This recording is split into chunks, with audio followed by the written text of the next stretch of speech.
Guys, welcome to Mix online tutorials. On today's episode, we'll be discussing on more problems on thermodynamics.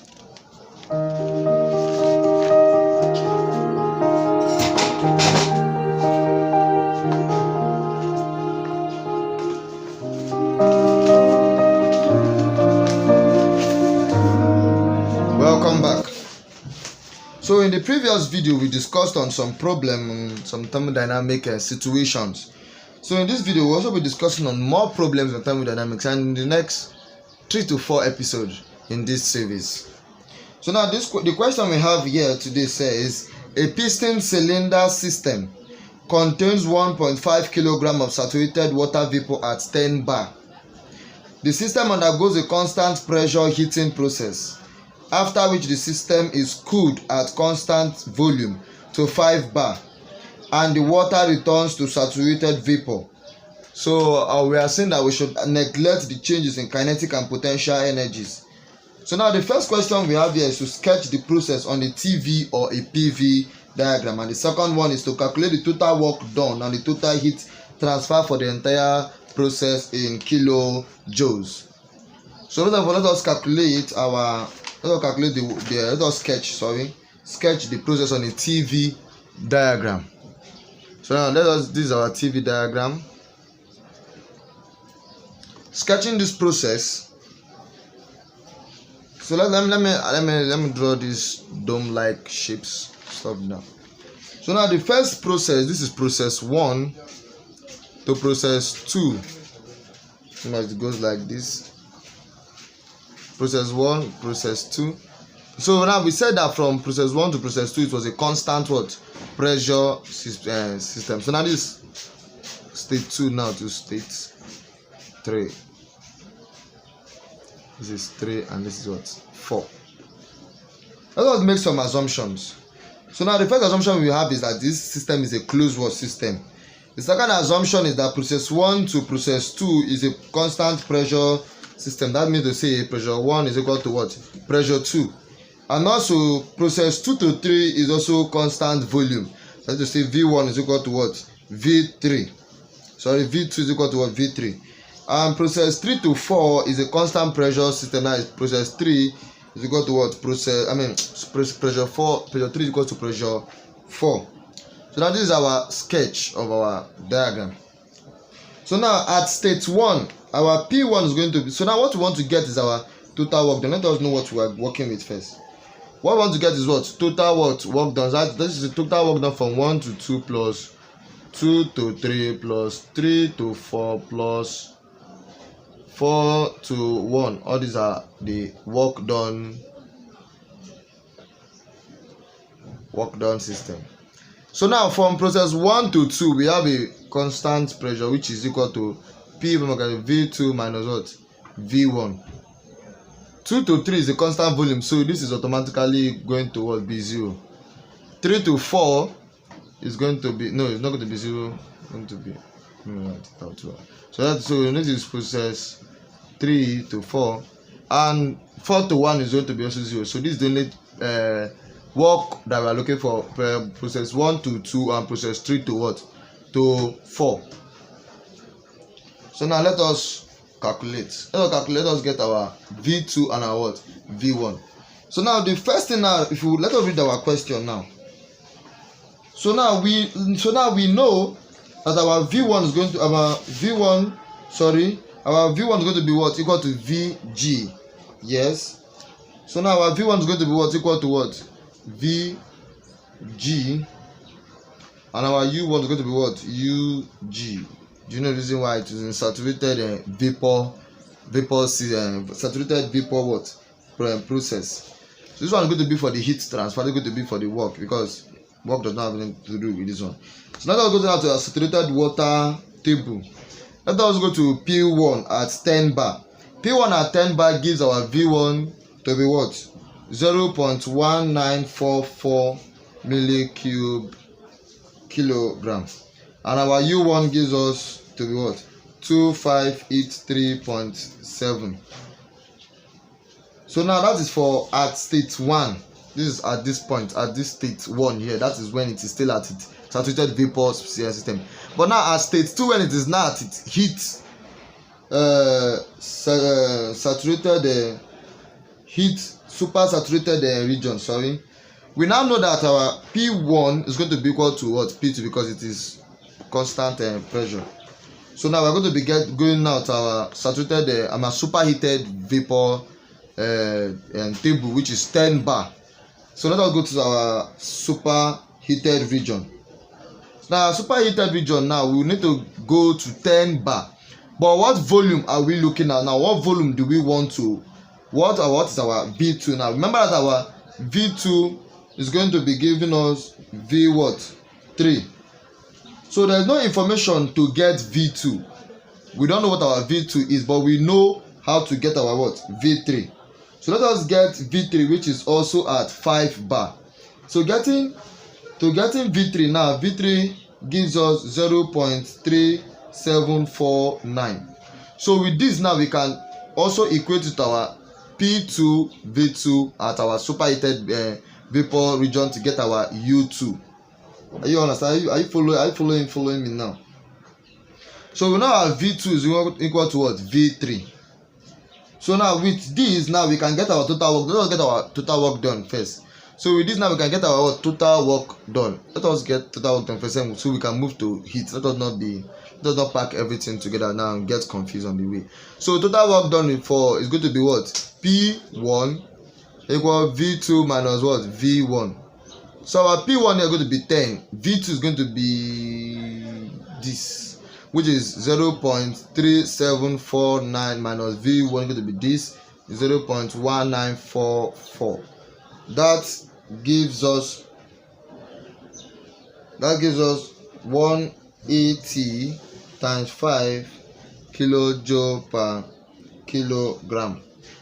Remember this because it is in bar and meter cube, so we have to. So this is our answer. Now, but for the second one, which is P3, which is state 1, state 2, and this is state 3. This is going to be V3 minus V what? V2. So now V3 is going to be, P3 is going to be this. So now if this still holds, this is going to be giving us 0. So our work done, total work done is going to be giving us this. But they want it in a kilojoule, so we just multiply this by kilo, which is 1.5 kilogram, which gives us 270.75 kilojoule. So we've gotten our total work done. Now we need to get our heat, and our heat transfer Q. Let me clean this place. So now we've got our total work done, which is equal to 270.75, and our work for process 1 to 2 is 180.5 kilojoule per kilogram. So remember, our Q will be giving us work plus change in what? U. That is for the total Q. So we're going to get we will get the Q for the process 1 to 2, for state 1 and for state 3. So now let us get our total heat transfer. So our total heat transfer in this case is now going to give us Q is equals total is going to be equal Q1 to 2 plus Q2 to what? 3. For our Q1 to 2, we have it to be W1 to 2 plus change in what? U. Our W1 to 2, we've already known that already now. So we've already known it to be what? This. So but let us get our change in what? Change in U. So now we have our U1. This is going to be, we have this to be this. This is going to amount to U2 minus what? U1. We have our U1, but we've not gotten our U2. We can also get our U2 from this. We can get our U2 from this because we have U1. This still. So we need to come down here to have our U2. So now to get our U2 now, and this our U2 is going to be coming from our superheated region because it is from this point. This is from what? This point. We're going to be getting from our superheated region. So now we're going to be getting at P2 equals to 10 bar. Because after we've gotten U1, we need to get your U2, and it's still the same constant pressure working at that point. So we'll get our U2. So it's going to be at 10 bar. It's going to be at 10 bar, and it's also going to be at V2, P2, V2, and V2 is going to be equal to this. So now go to your superheated region. Go to P2 equal to 10 bar, which is equal to 1 megapascal. So now locate 0.3749. You find out that you don't have 0.3749 exactly, but you have 0.373, which is around that side. So we now interpolate now to get our U2, to get the value of our U2. Gone. So now our U2, let me pick that in there, please. So now we've gotten our U2 to be 3192.6, and our U2, which we don't know yet, and remember it is at that region, so we have 3209.8. remember we are interpolating, and the other part we have 0.373, 0.3749, which is this region, and 0.378. So now to get this U2, we say this minus this, this minus this, this minus this, this minus this. Equate it. Your U2 should be coming out as 3199.136. I think it is a bit crowdy, so let me write this U2 here. It is 3199.136. Remember, kilojoule per kilogram.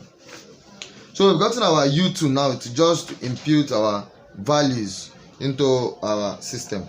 So now for Q1 process 1 to 2, we have it to be W, which is 180.5 plus U2, which is 3199.136 minus U1, which is 2583.7.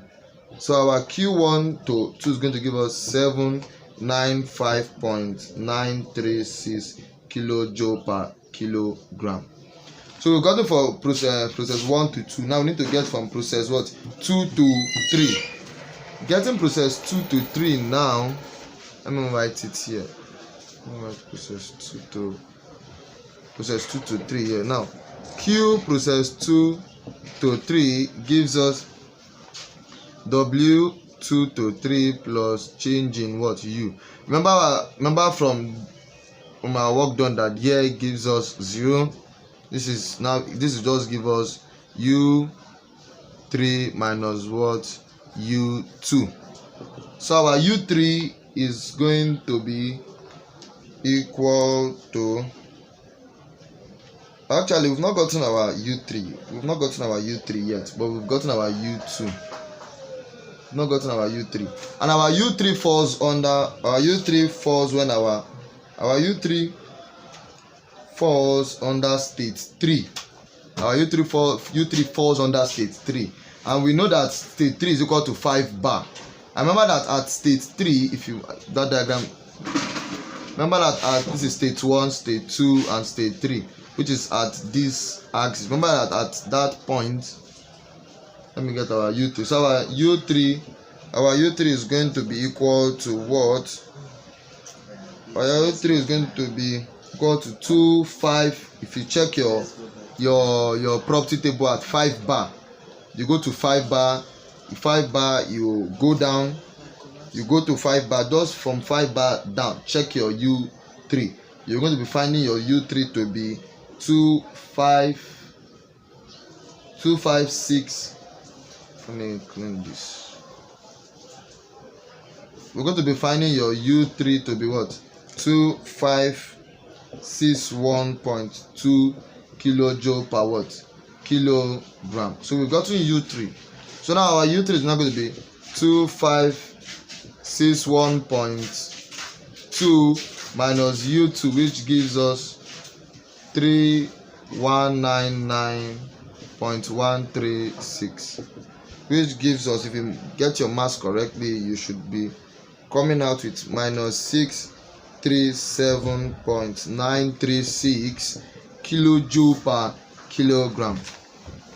So now since we've gotten our Q1 to 2, Q2 to 3, we can now just add them together. So our Q total becomes Q1 to 2, which is equal to 795.936 minus 637.936.